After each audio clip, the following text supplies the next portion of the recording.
4 regular members. If we have the quorum, may I approve this meeting to order.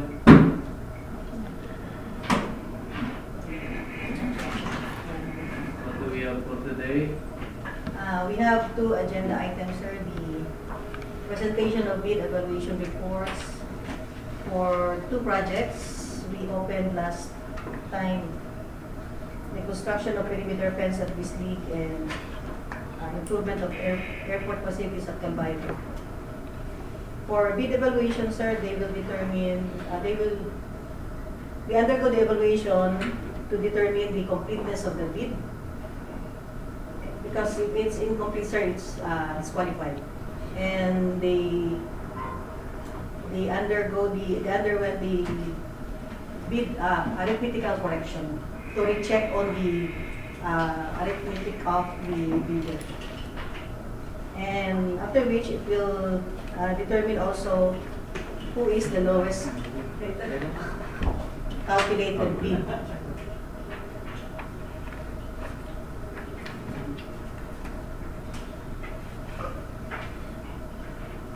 And the ranking of the bidders. So, posibleng, sir, yung nag-open tayo, mababa sa bidder. Posibleng after bid evaluation, posibleng mabago ang ranking. Pwede tumaas siya or same category. Okay. So, the ADM SPWG will present the bid evaluation report. Please. Good afternoon, Chair and members. Technical working group conducted the bid evaluation for the project construction of perimeter fence at Bislig Airport. With an approved budget for the contract of 6,876,230.51.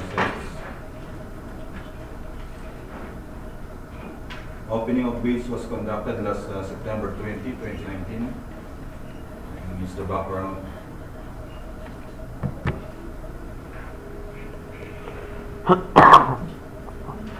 The following prospective bidders signified intention to bid for the above-mentioned project by procuring the corresponding bid documents, namely Codus Pierce, Virlo Construction, and Nognog Enterprises.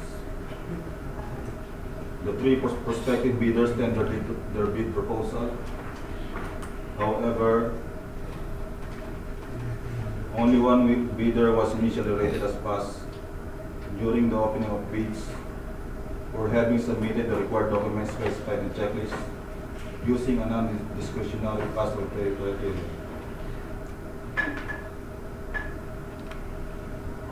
On the other hand, Codus Peace was disqualified during the opening of bids for non-compliance with BDS Clause 6.3.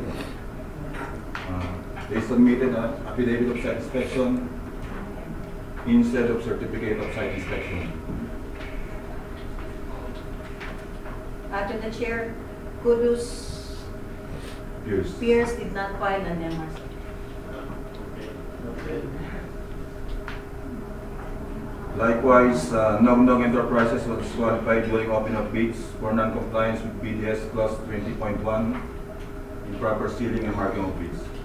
To the chair, Nognog Enterprises likewise did not file an MRC. Please continue.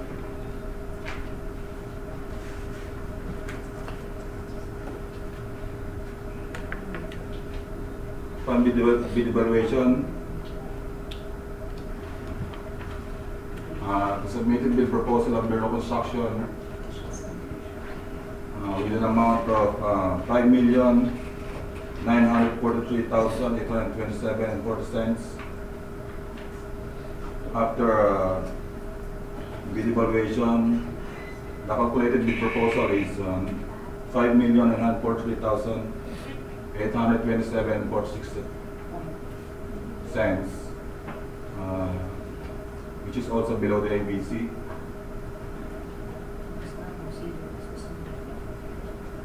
The tender bid proposal of Virlo Construction was ascertained to be complete for offering all the required items in detailed estimates for the provided Philippine bidding documents of the above-mentioned project. The calculated bid of Virlo Construction in the amount of 5,943,827.46 is below the ABC of the project, it is considered as the single calculated bid. With the foregoing, the calculated bid proposal of Bureau Construction should undergo post-qualification process for being evaluated and considered as the single calculated bid in the amount of 5,943,827 pesos and 46 cents for the aforementioned project.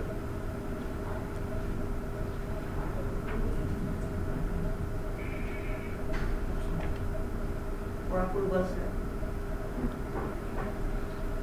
Any comments, not the members? To the chair, may I suggest that I think it is essential to include in the background that the two bidders intend to file a motion, but they failed to submit. So I think it is an essential information in case baka mag-aabot sila. Na may lagay natin yun. The one that you said that they failed to submit yung MR. Pero sa resolution, sir, sa resolution. Resolution. So it does not need to be... Hindi na sa resolution na lang. Kasi evaluation lang yun. Evaluation lang yun. Hindi lang sa resolution natin. Any more comments? Yes, please. Yes, sir. Pwede yung baba na konti lang. Verification, sir, yung word ng lowest bid sa yung single calculated bid. Compatible ba yung dalawa niya? When you mention lowest bid, Yeah. merong ibang bidders. But when you mention Single single, calculated bid. okay lang ba? Tama. Single Single bid na lang. single bid. So, walang comparison. Gee, dapat tanggalin mo. Tanggalin mo. Tanggalin mo na yung lowest bid na kailangan. Ang galing mo yung single bid. Single bid. Low.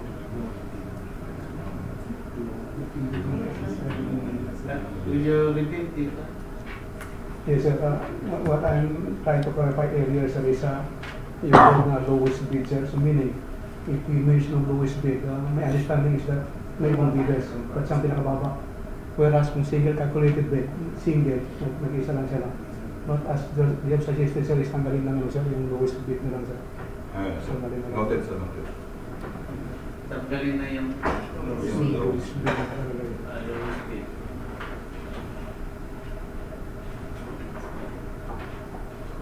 Any more?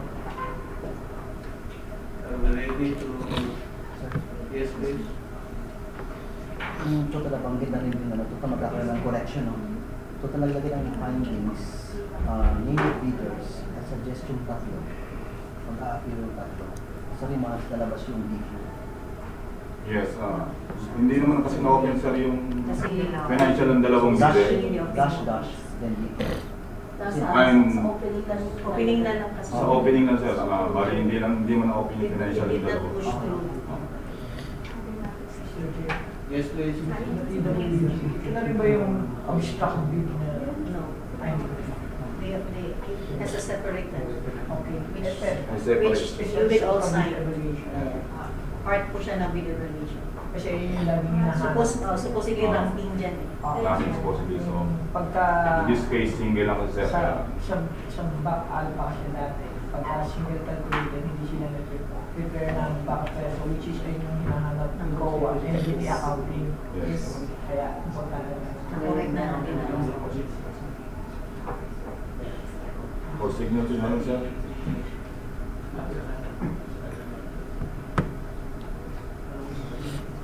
Total di pa naman na-pirma. Ito, Chair. Yes, please. So siguro, para maging ano lang, tanggalin na siguro yung word na S sa bidders. No? Dalawa yata. Substract. Subtract and this one. Name of bidders. Name of bidder. Yes. Or what is the appropriate term? Is it the loan? No need to sign. Slash na lang siguro, sir, kaya ano. Slash na lang. Bidder, Yes, slash na lang. slash.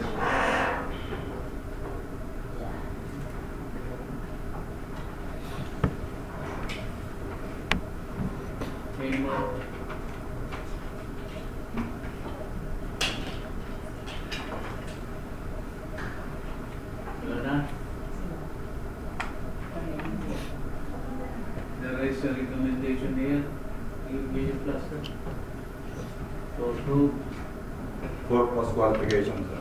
uh, Building construction. recommendations to have the post-qualification process for build construction. Any motion on this?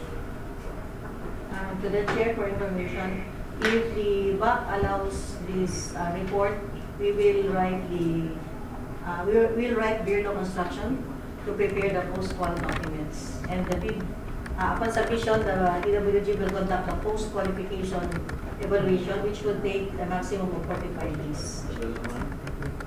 Pero kaya na nilang 1 day.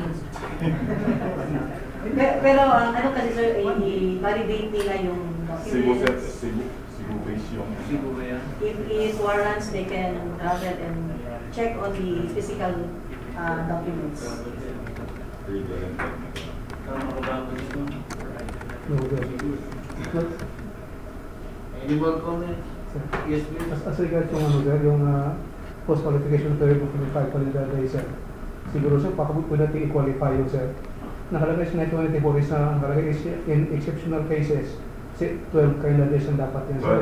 Yes, sir. At nakalagay sir, mayroong provision sir, na in exceptional cases daw, pwede ma-extend ng 45 calendar days, but ang requirement is dapat mayroong prior approval ng home. So, I'm just concerned dahil marami mga audit findings na sir na nag-refer tungkol dyan, meaning mga delays doon na natin kadak natin ng deliver sa kanang post-qual.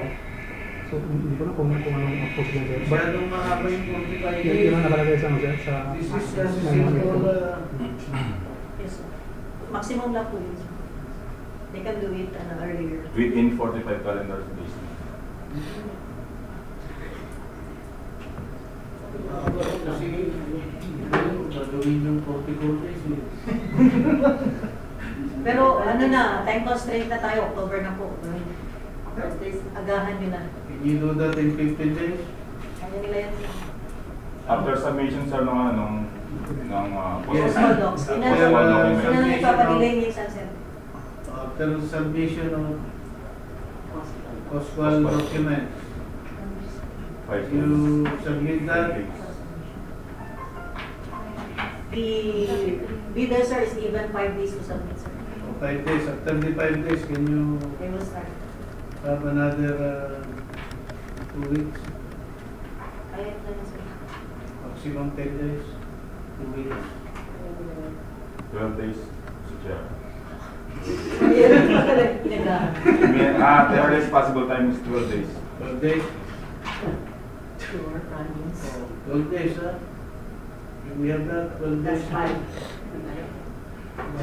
5 days na. 12 to 45. Ano ba talaga? Umirit ka ng 45. Nasaan ba yung Expedite na lang yung ano yung... Nasaan ba yung Pueblo? Cebu? Cebu base sila. Dating contractor na ba natin or kailan Yung new players na. na new player? 12 days. Tawa-tawa ka rin sus, kaya yun naman. 15 days. Okay. Maximum, 15 days. Sige. Be placed in record 15 days. Parang tuloy. Ay parang basic. Parang basic of the month. Palbesito.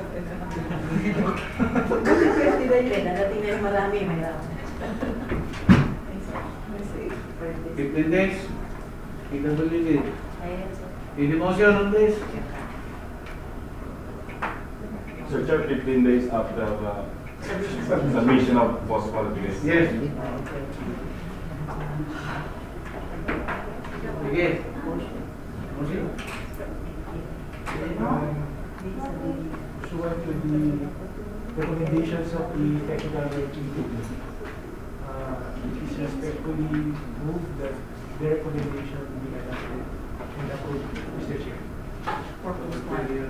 For the especially for the period for the conduct of the post qualification for a period of 15 days after the receipt of the submitted documents for post qualification.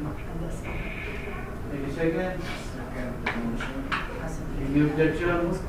Hearing none, motion is approved. Next.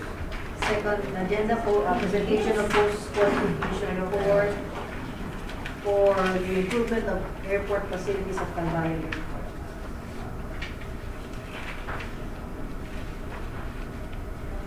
Sige, please.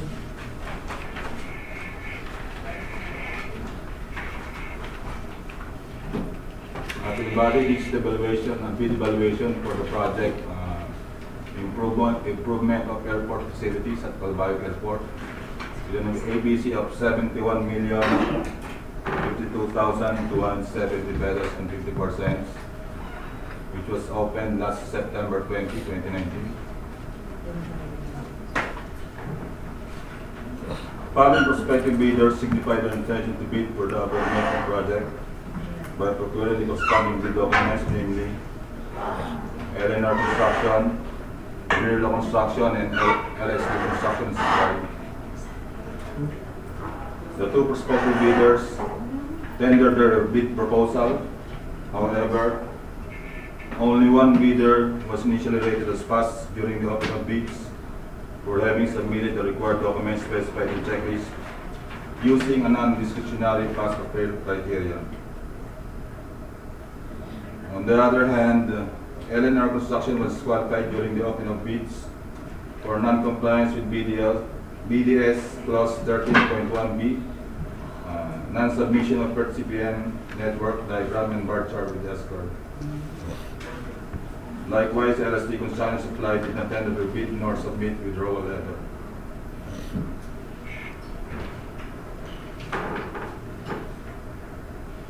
To the body, here is the findings.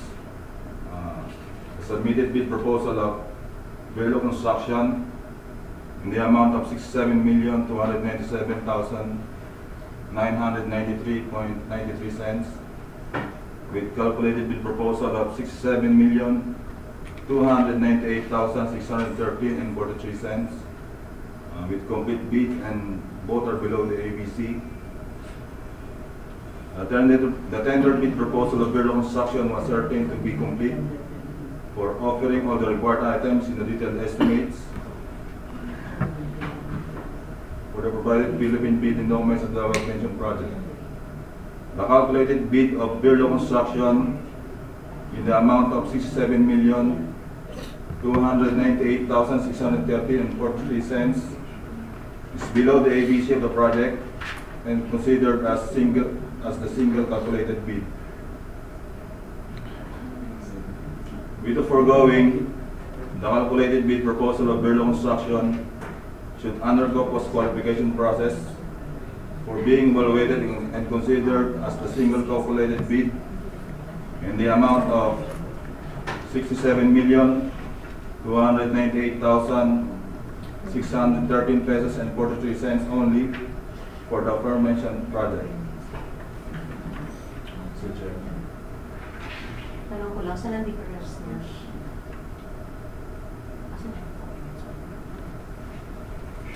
Any comments? Yes, please. With regards to the submitted bid and the calculated bid, I think ang submitted bid is the lowest. Yes, ma'am. After post-qualification process, when the bidder considers as responsive, we will get the lowest bid.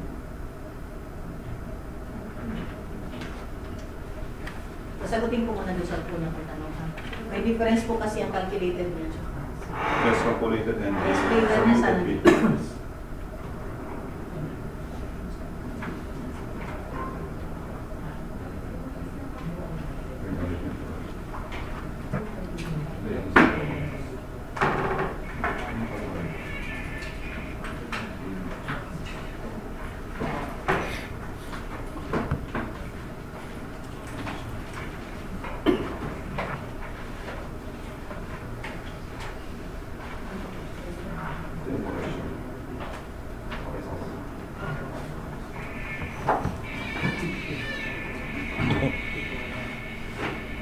Ito po yung correction sa submitted bid ng Bureau Construction.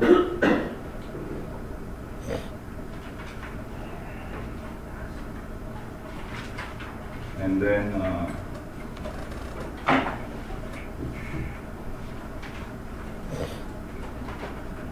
the results of calculated bid. Ito po na.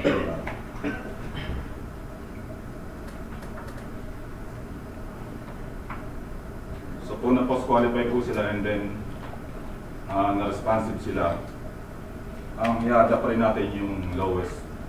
Yung submitted bid as well. Kasi below naman sa ABC pa rin. So yung findings yun na yan, mas mataas kaysa doon sa bid nila. Yes, Mr. Chair. Yung submitted bid nila as red, upon calculation, mas tumaas ng tumaas. Tumaas pa.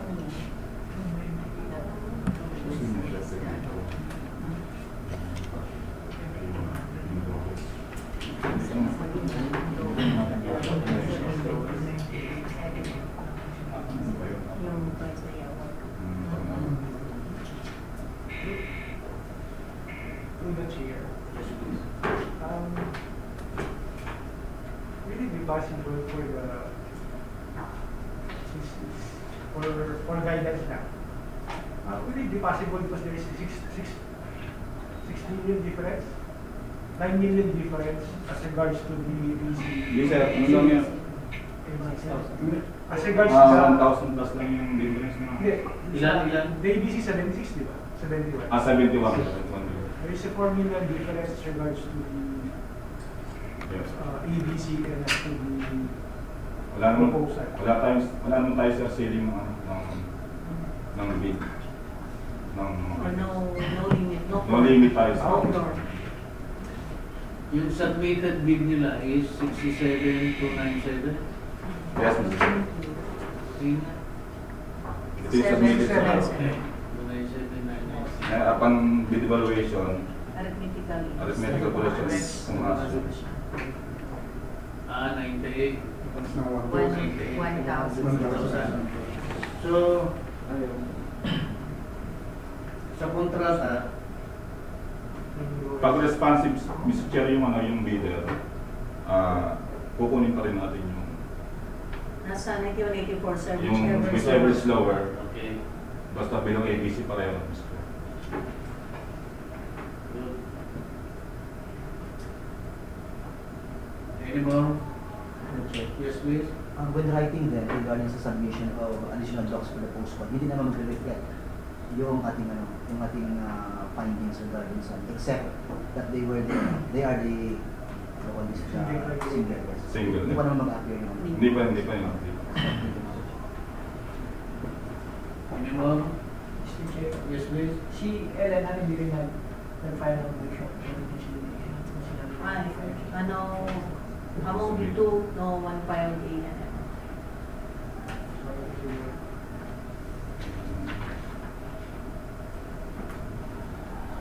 Hindi naman sila bigay ng intention to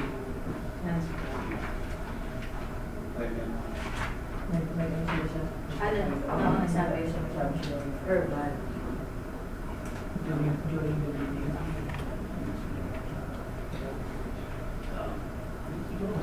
Kasi siniled natin yung documents. Pinipirmahan namin yung stuff. Siguro kasi makasama ko. Any more comments? Yung recommendation nyo kasi yung higher number.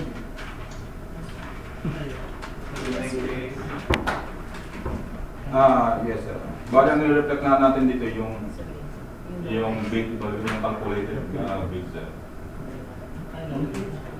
During the post-mortem report, sir, i-reflect nila doon and including the provision on the Yes, sir. Mag-reflect na sa post-qualification. Sige. Pwede pabalik ko yung first page.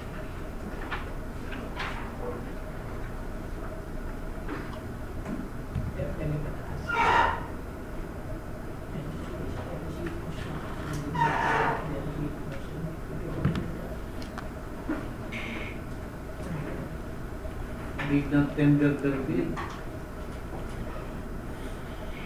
Did not. Yung LSP sir, hindi sila namili sila ng bid docs, pero hindi sila nagsubmit ng bid proposal. LSD na Preliminary yung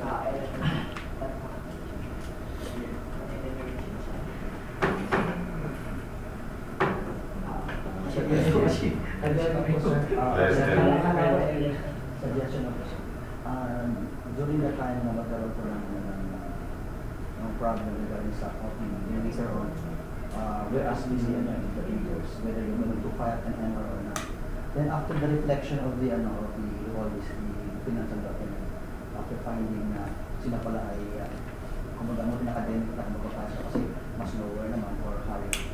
I suggest ko sana sir, kasi ang mangyari is, I think we should also write so, not signify na we're not finding an MR, something like that. Instead of just ignoring the or all this ano ba, over the phone or what, ano ba ang communication na hindi sila nag-file. Kasi sa ating minutes kasi, we were going to file, pero we did not receive any na nagdala sila. may deadline naman tayo. So, okay na po yun, sir. As pag hindi ko na meet yun, Pag hindi nila consider. To the chair, Yes, please. yeah, as practice ng ibang office, they impose sanctions, yung mga walang letter of involvement. Minsan, I think sa MIA, parang 1 year suspension at attend procurement activity. Yes, sir. Yes, please. In fact, ito nakalagay sir, dapat yung mga withdrawal letter, dapat binabasa during bidding yan sir. Yung nakalagay yun sir. Binabasa talaga dapat yan, yung withdrawal letter na yun. Kasi parang, ano siya parang pollution ang dating Pero we do not impose sanctions sa CAAP. To the chair, as regards to the submission po. As regards to the submission, as regards to the submission of MR. Submission of letter withdrawal pag hindi Letter of withdrawal. dapat obliged sila mag-submit pag hindi mag-submit ng bid proposal. Yung LSD, Yung LSD. Yung LSP sir. pero yung MR, LNR, nag-submit naman sir. hindi yung kung MR ang pinag-usapan, hindi sila, sabi nila magsasubmit sila ng MR, kung hindi na sila nag-submit. Kasama ba yan na Hindi, sir. sulatan? Wala sir. Kasi may deadline na.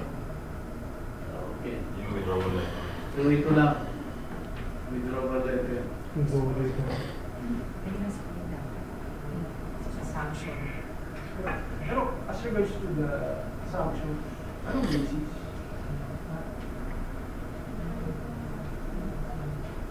What would the basis? Because the law cited as to the sanction unless there is a JPPD resolution that would be Bumili ba ng documents yan? Yes, sir. Bumili sir. Yes sir.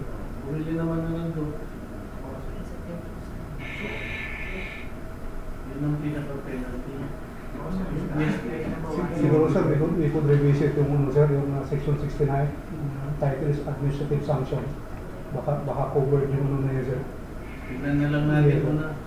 But doon sa procedure talaga sir, as mentioned by Ma'am Ida sir, ano sir, na requirement talaga no sir, na dapat babasahin yung withdrawal letter na yun sir. Ito liga, Sige. ibigin sir. We include that in the big bulletin ba yan? O Bid doc, sir. bid doc?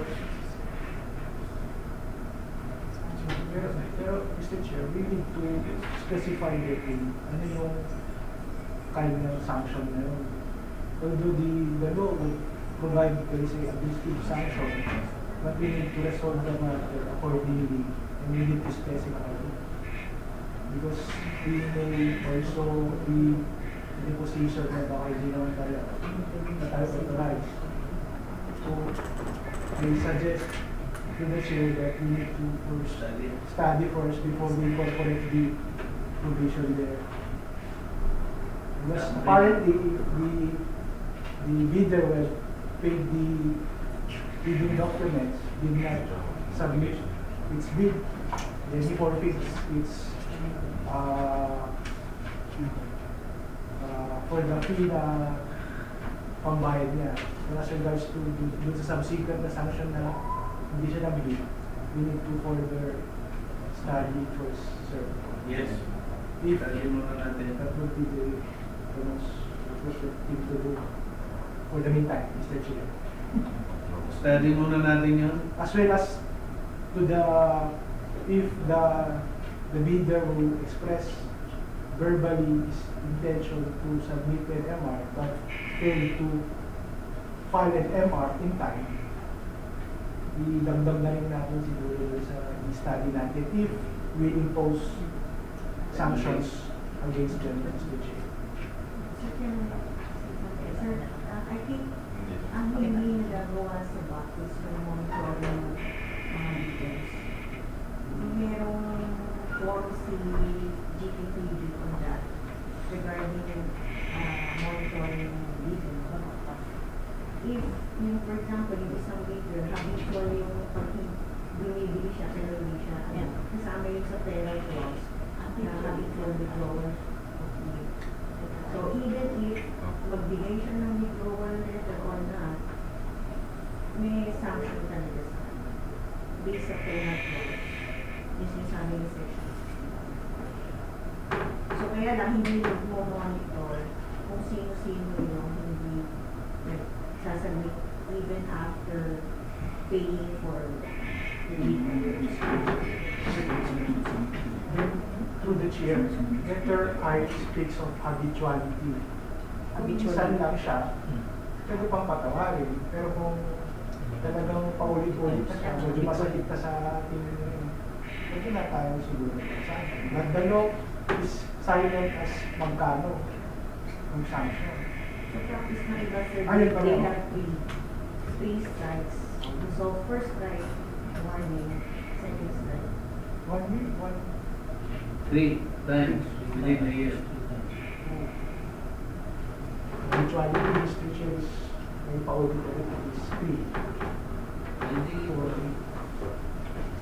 Isang strike na gano'n, SSD siya ano. Blacklisted na siya. Isang pala. But the key is monitoring. Sa maximum 3. Sige, i-study na lang muna. Kung ano sa kanya. Hindi ba? Yes, please. Could we just go back and sir, yung bid evaluation report kanina, yung second page? Yung second page niya. Sir, may query pertains to the earlier query ni Sir Bumariza. In that case, yung submitted bid is lower than calculated bid. So, meron kasing phrase dyan, sir, whichever is lower. So, in that case, ang lower dyan is yung submitted bid price. Yes, sir. Yes. Then, merong provision dyan, I think 34.4 or 34.5 dyan sa 9184, nandyan siguro. Nakalagay yan dyan na whichever is lower. So, Yes. the way I understand it, dapat yung, dahil lower yung submitted proposal, dapat siya. Hindi Ah, yung, yes. hindi Bali sir, nire-reflect natin yung calculated bid sa bid valuation. Then, after siya ma-post-qualify, then ma-found out na responsive yung bidder, then i-adapt natin yung lower amount yung submitted bid as well. However, yun, sir. Upon post-qualification process.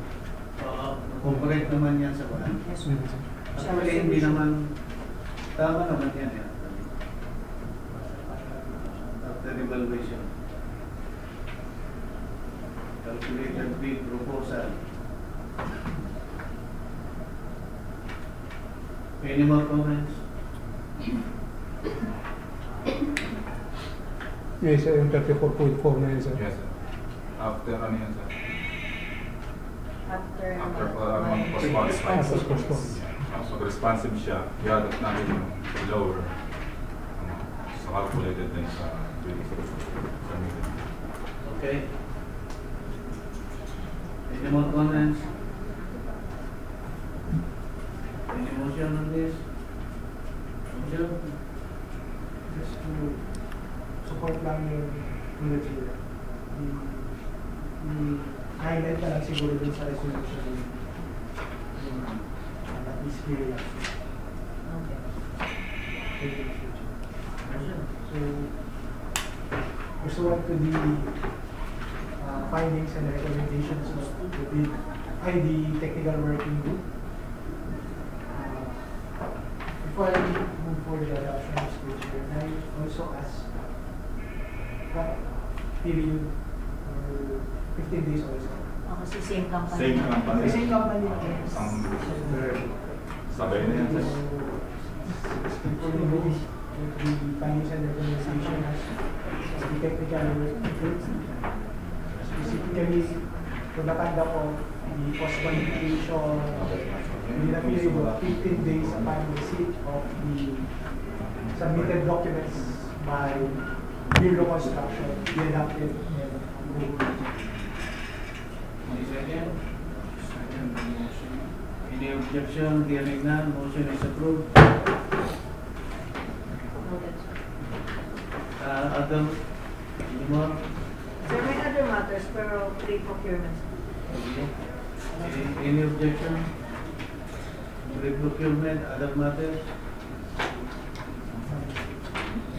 Anong project? ANS. ANS.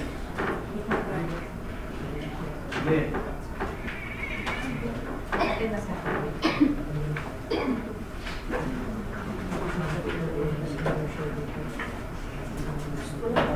ANS na. ANS, sir. Hindi ako mag-chair, vice chair. Laban. Sir, Ano iba? Tingnan mo. Pero di ko iba mag-represent. Si Norika siya nasa ISO.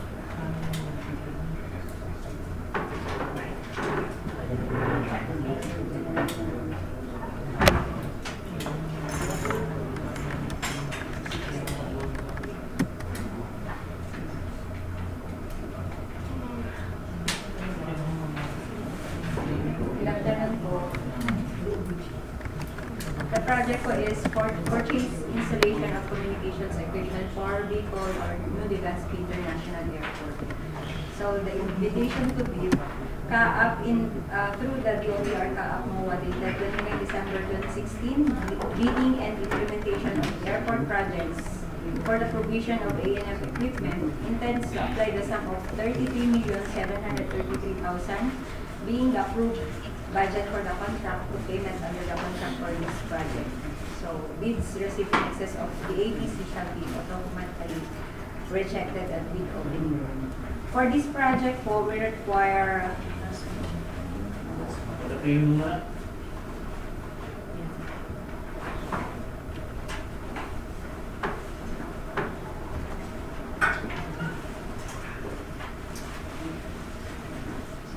ito po, this is for the communications equipment of Bicol New Legazpi International Airport. So for this project, we require 50 watts VHF, IP-based VHF AM aeronautical transmitter, 10 units. Also with its corresponding IP-based VHF AM or aeronautical receiver, 10 units also. The antenna systems and other accessories, we require 3 units. VHF AM transceiver na 10 watts. Base transceiver, 2 units. Tapos, FM transceiver for base also is 1 unit. And then, 4 handheld VHF AM transceiver na 5 watts. 6 na handheld VHF FM transceiver na 5 watts also. Anong pagkakaiba ng transceiver na dalawang Saan, sir? Kaya yung transceiver. Ito po. Ito, sir. Base. Yung dalawang base. 10 watts po ito, sir. Tapos AM siya. So, for air ground. Yung FM naman po, ground. Okay. Tapos ito, sir, AM transceiver din po na 5 water. 4 pieces po. Tapos, na handheld siya. Tapos, ito naman, handheld VHF FM transceiver, 6 pieces. Tapos, yung VCS with ATC console natin, sir, it is a 4 working position console.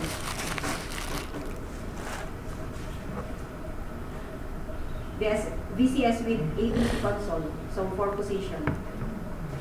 Tapos, we require also po ATIS transmitter system. So, with corresponding receiver na rin po siya. 1 unit na po. Tapos, binocular. And 16-channel voice logging system. Aviation light gun. And training and fun for the VCS only.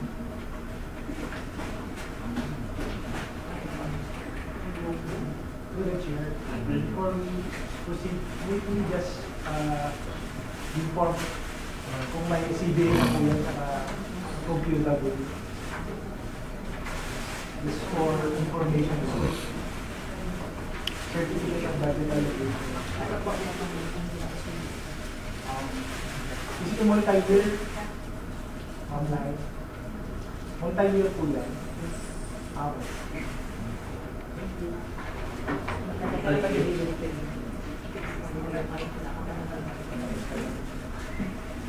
So, ito po, delivery of the goods is required within 365 calendar days. So, next year pa siya, no?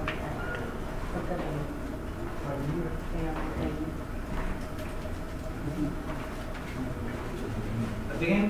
Yung bidoro.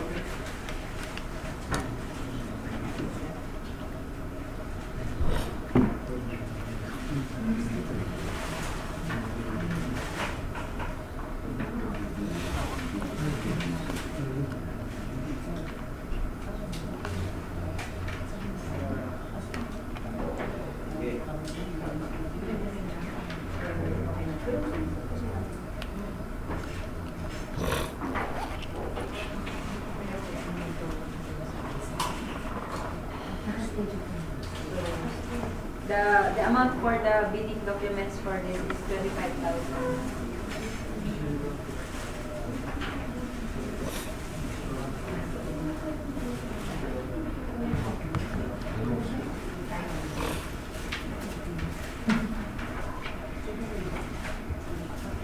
Sa bid data sheet naman po, the name of the contract is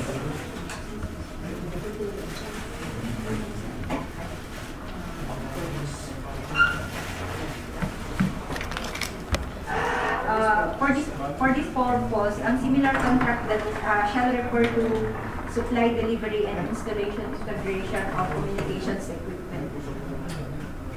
Just like for the previous mga projects na po, ito po yung ginagamit namin. To the chair, ibig sabihin yung naka-attach yung mga contract with integration na rin, naka-perform na parang gano'n. So, di pwede yung supply delivery lang.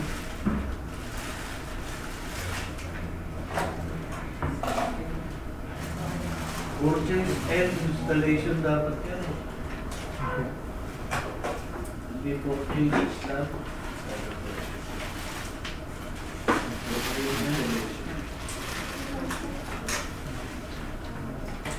Hindi naman the same word yan, di ba?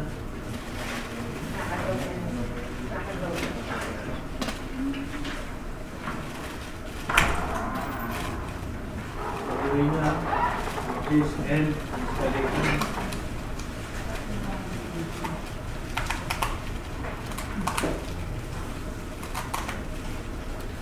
Iba yung purchase and installation.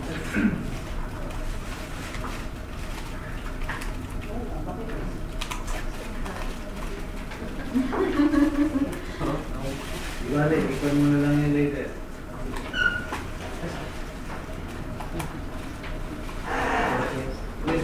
Sir, mas maganda siguro kung suggestion na. installation? Kasi baka pag 40, wala binibili. Kaya lang baka naman yung POW namin na kailangan pang palitan. Yung sige. Susunod yan. Ano? Ang ganun na. Ang ganun na. Ano na Effect mo. Kung simpleng tayo yung In the chair, ang sino lang yung 5 years? Is it the standard? medyo matagal na namin ginagawa yung party. Yeah, I should. Ay, wala pa kayo. Goods yan. Yes. Oo, pag-iinit ko lang. Guilty ah. Goods and infra.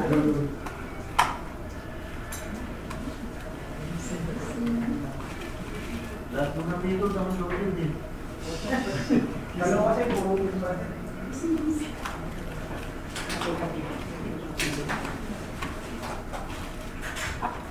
Bilis ka nga yan, hindi ba mag-yan? Bibili pa naman.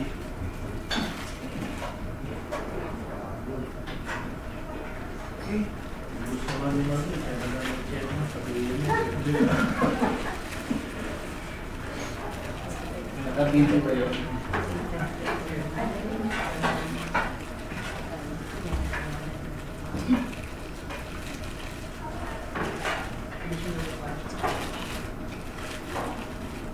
For additional requirements po, the following shall be submitted together with the technical proposal. The system interconnection design diagram, equipment room layout plan for the supplied equipment, certificate of exclusive or authorized distributorship issued by the OEM of supplied equipment, ISO certificates, or its internationally recognized equivalent of manufacturer and product, latest official OEM equipment technical characteristics, specification and or sales materials reflecting all performance and functional specifications of proposed equipment. All systems designed or drawing shall be designed and sealed by a PECE and a copy of the PRC certificate or clear photocopy of PECE license, copy of PTR and certificate of good standing from accredited professional organization shall be submitted by the signing PECE. Technical Through documents. the chair. Yes. The absence of any of the documents there would disqualify the bidder or is Yes. then we put the quotation below. This might be the previous paragraph as to Yan, okay. And secondly, paragraph 6, do we mean that it's the original system design or drawing? Part of the checklist. Or is it original copy or is it only a certified true copy? Or is it all system design drawing? Lahat ng drawings na ipoprovide nila. Like, for instance, sa installation, so, yung interconnection design ng mga equipment. Original design.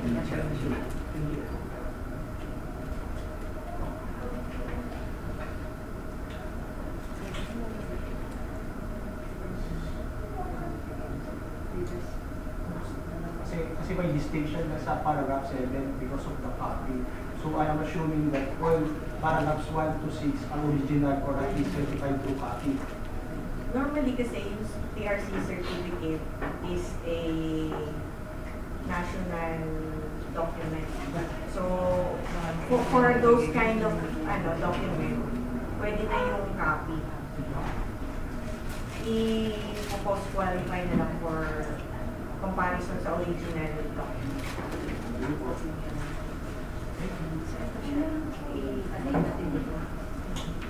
Okay.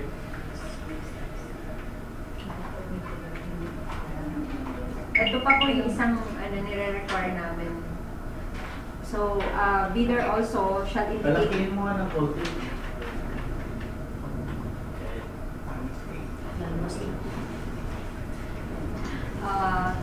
one of the requirements also, as in the previous mga projects na po, is this one. The bidder shall indicate in the financial proposal and a separate sheet provided sa bid daw po. May ano po dito, na sheet Annex A, ITB 13.1 form. The bidder shall indicate the brand, type, and or model or version and quantities of each of the proposed equipment subsystems. So, lahat po ng mga nire-require natin na equipment and its ancillaries, kailangan i-fill out nila dun sa form na yun as part of their technical, yung financial bid nila. Anong pinaka-purpose niya? Yung indicate na brand? Sir, kasi meron mga bidder na naglalagay sa technical specification nila ng general reference document na yung model pwede magkaroon ng different version. Now ngayon, we would like to be very specific kung ano yung version na ino-offer nila and how much that price is. Kasi pag dineliver nila yon at lower version yung dineliver, it should not be accepted. Pero minsan kasi, pag sa technical document for reference purposes, pumapasa siya. So, kahit na hindi yun yung exact version or exact model nung ano. May nangyari na sa amin na mas bago pa yung version ng luma kaysa dun sa na-install dun sa kaka-install namin. So we would like to verify that. Actually, ang mahalaga dyan yung version, model, and the price. Yung, to the chair again. Sorry, I repeat the question. Yung applicable items, meaning itong naka-close and open parenthesis po ba? Minsan kasi nagkakalituhan pa no, kung ano yung applicable. So, i-specify na rin natin. May I suggest to the chair that the items due to the number or Ay, para mas enumerated. para mas makita. Opo. Mahilo lang sila dyan. Nandito na sa ano sir. Ano dun sa akin? Dito sa technical, Okay. technical schedule of requirements. Schedule of requirements. Andito na po lahat. Okay. Sige po. Thank you. Ano yung BLS? Voice logging system po. So, ganyan po yung bale, magiging parang format na susundan na lang nila.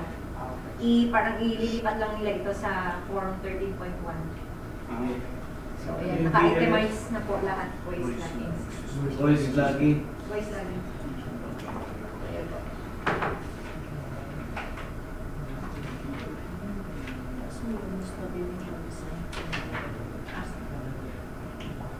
Tapos, this document shall be signed by the bidder's authorized representative.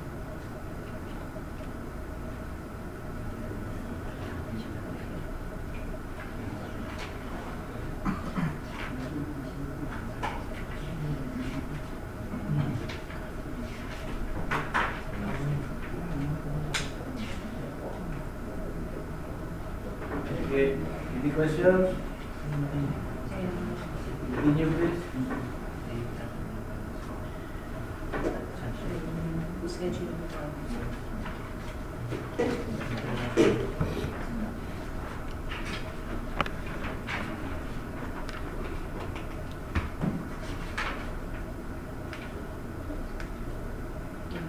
Ito po pala is, kailangan po mag-site survey yung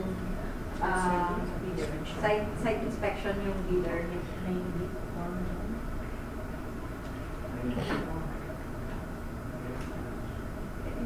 Anong form na gamit mo? Thank you, the chair. They specify the exact form because of the experience that Certificate of Certificate of Site site inspection. inspection. Form na evidence. specify yung annex para hindi na magkamali si leader. Kasi medyo the record yung mga leaders na naman dito. So, alam naman.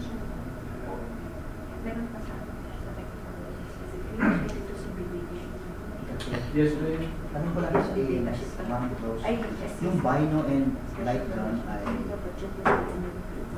gagamitin ko lang of course ng ATS personnel. Oo. Actually, pag nagsa-site survey kami kasi, minsan ginagamit, minsan hindi. So, on our part, ibigay na lang namin. Light gun.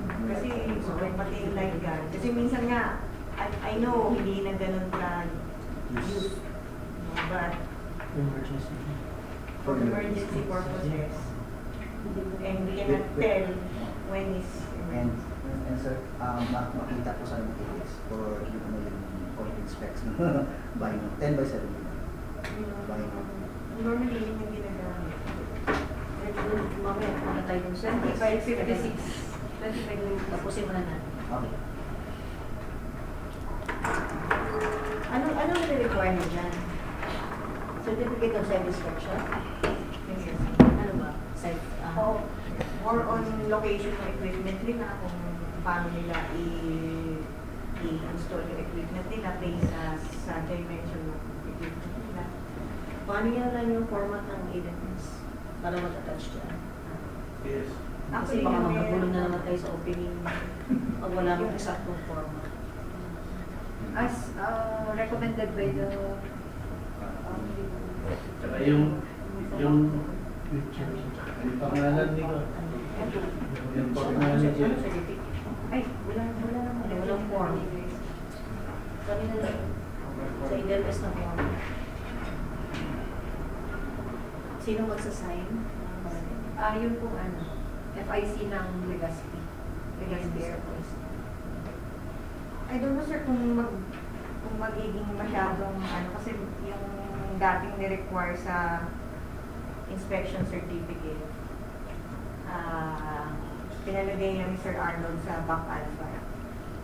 Pati photocopy ng bidder, pati logbook. Yes. Required. Lang po. Pwede certificate. Picture ng... Meron yan. May mga kaming... May template nga. Yung last 2 bidding ko na Adapt na lang. i-adapt na yan. May inspection. May proper photo. Pero ang form sir, yung sa ADMS na lang din ang form.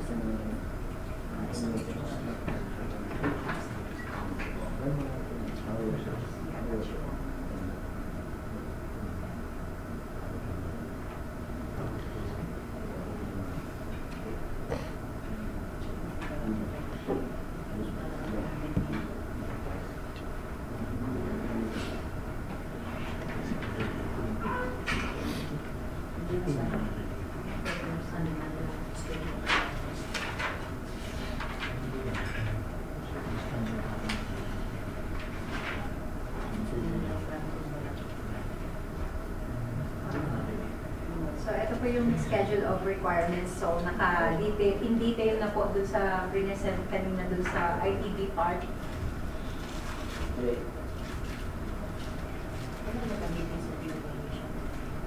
Na-review nyo na ba ito? We have to go through this one by one. Na-review nyo na. So 365 days upon receipt of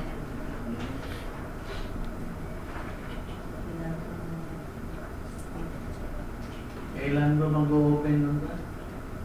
2021 ba? new vehicles. Okay.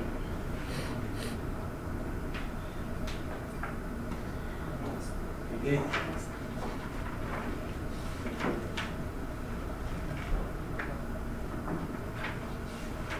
I-inspect mo na. Eto. Dali lang ba i-install mo na yan?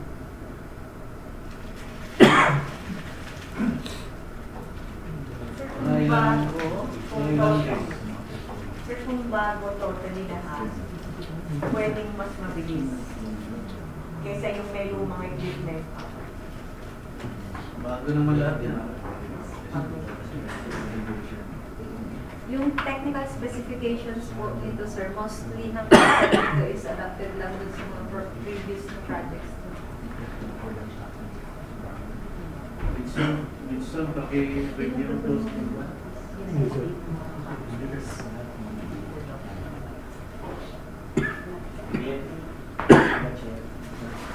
Meron po bang part ng device nyo sa upon acceptance ng equipment, part ba ng testing ninyo na ma-include ang TPS sa integrity ng equipment?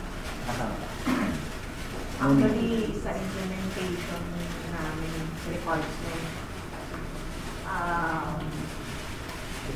mabilis naman supposedly yan eh.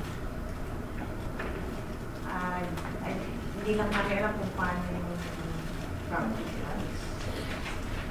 Wala na kasi kami involved na pagka nag-implement. Yeah. Testing period. Yes, sir. Testing of the equipment. Upon yun, sir, na-install. Wala ba dyan sa... Sir, may testing siya kasama, but as to who will do it, normally, yung implementation department namin ang nag-handle. So whether or not isasama nila yung APS, yun ang hindi na pag-usapan. Pero as for bidding, parang hindi masyado kung ganun ka, kung i-specify pa namin kung sino. Hindi na siya nire-reflect as implementation department. Mga walang kinalaman ng Paano po makapasok ang APS sa implementation? Maput into record na later on, kasi end user siya yung magaling ng equipment. Paano po siya ma-ensure ng APS na during the implementation, ang testing po ay siguro using the word, papasok po sa end user. Paano po rin ipasok? Sa chair, if I may, no? Dapat doon pa lang sa pre-planning yan. Pre-planning. Kasi kahit hindi mo gusto, yan na yung naka-reflect sa PO, sa contract eh. Yun ay i-deliver niya. Hindi mo man gusto yun, wala kang magagawa, i-deliver niya. Dapat sa pre-planning pa naman yun. Pero saka sa, pwedeng maging quality management issue. Kasi kung part ng process, yung kasama, kung sino yung mga kasama, mag-i-expect, then it should be followed. Kaya lang, pa lang tayo ng CQMS, kaya kanya-kanyang process at kanya-kanya rule. So, pagka nagkaroon ng tamang proseso dun sa based sa tamang quality management system, then madidetermine naman na kung sino yung tamang tao mag-inspect. But we don't practice that yet. Ngayon pa lang tayo gano'n na sa quality management. But that is a quality management issue.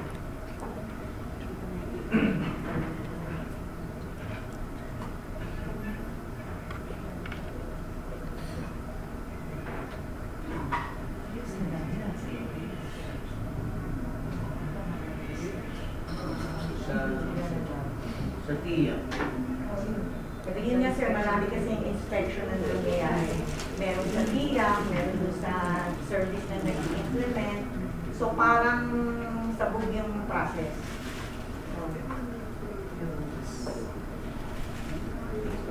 Bukod sa So we really need ATS sa panaya. End user ka naman.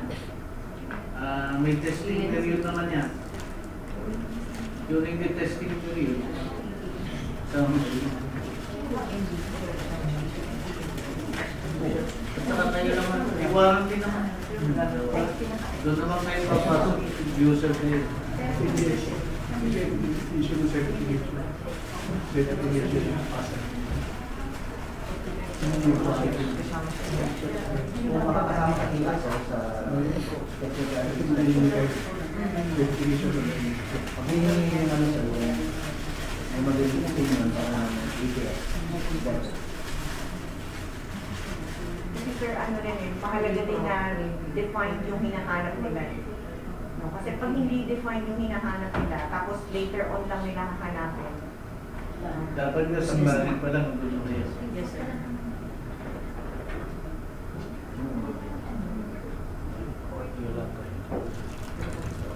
Just to define.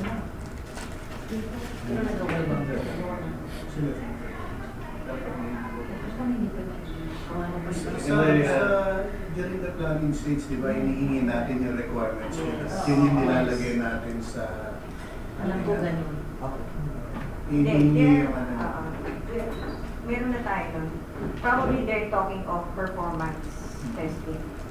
So, yung performance testing, iba kasi yung sa specification testing.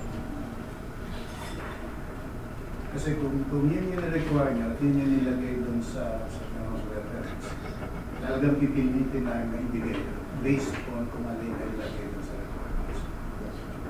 But for bidding purposes, most of the requirements here are technical, electrical, electronic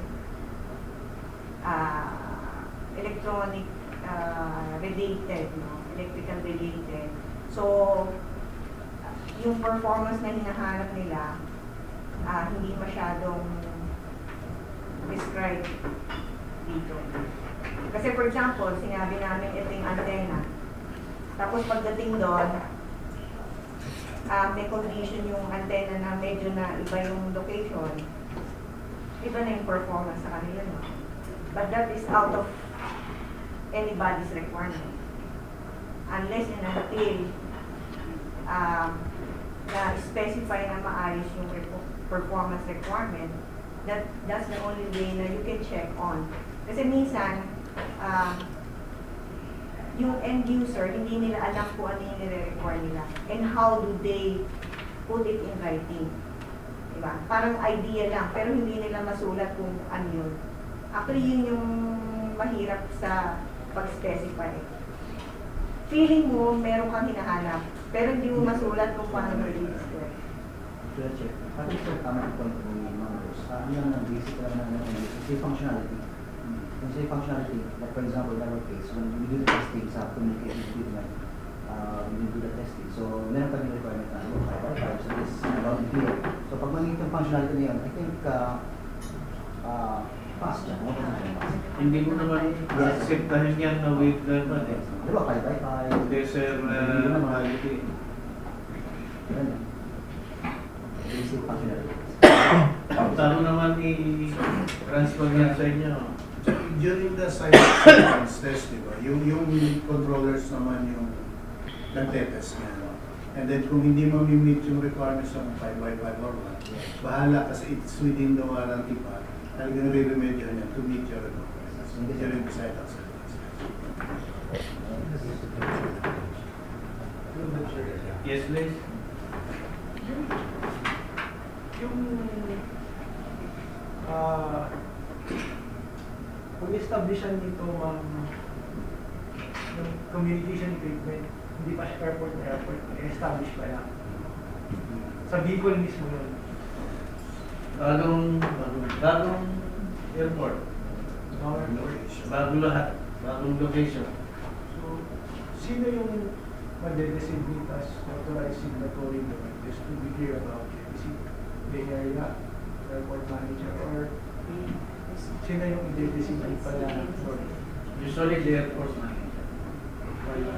Nakalagay din yung FIC ng Legazpi. Just to be clear lang din sa Sir, in this case, yung FIC ng ANS. EMS. from Legazpi. Ano yung FIC? Facility in charge. ANS. So, kailangan na duman sa kanila yung request. For the site instruction. Just to be clear lang. So they can guide properly kasi sila yung medyo knowledgeable Yes, ma'am. sa area. Hindi ka ba nagpunta sa Barada? Nakaka lang. Ganda na. Kami rin sir, hindi pa naman. Mas mababa. For the record. Maybe opening of bridge will be... Si... Pero pasabog yung mga ano natin. Tama yung para ma-ambus tayo. Maharas tayo doon habang nag-meeting. Again, to the chair, may I just request the ANS to strictly certain the things to be included in the technical specs, that they are all content neutral or neutral with the specifications. You might also, okay, just a reminder. To ensure that all the technical specifications included are neutral, there will be in no way directly or indirectly lead to a branded one. For this specification has been already used since 2000. Anong airport lang mayroon yan? How many? Mactan, Anong brand Mactan? Davao,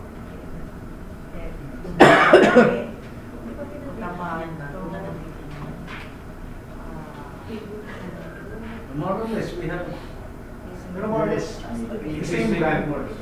Same brand din po ba? Ginamit. Of all the airports. Just to... same specification. Specific. Okay. Walang specific. Kung meron mang problema dito kasi we don't have feedback from implementation. So whatever problem, naririnig namin pero hindi naman nila dina-document. So how can we act properly kung meron ng problema? Kasi puro ganun. Hindi, during the implementation. So walang feedback.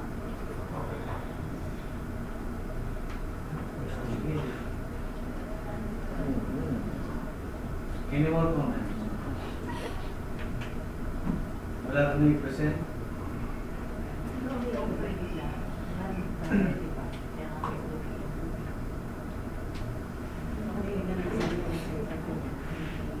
Hindi specific na nakalagay pa as particular. Wala na? Is that it? Yes, sir. Request for. Recommend the posting of after correction. After correction on the bid price.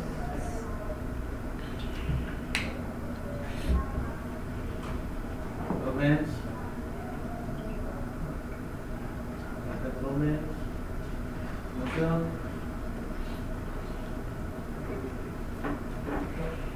Before we land up, Mr. Chair, when will be the day the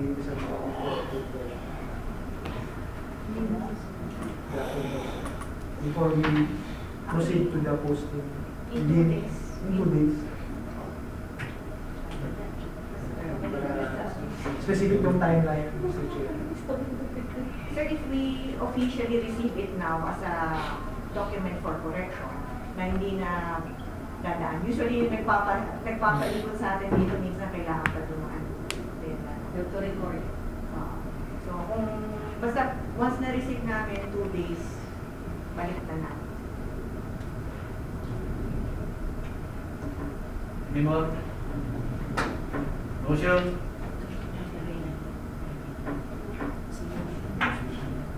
Motion?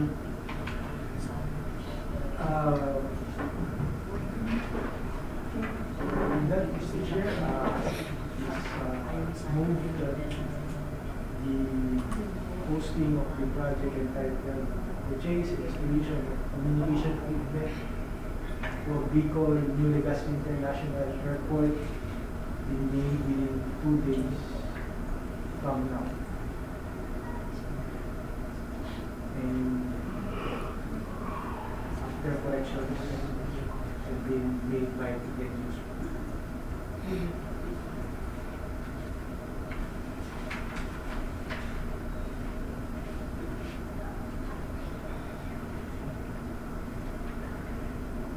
Any second? Section, hearing none. Motion is approved.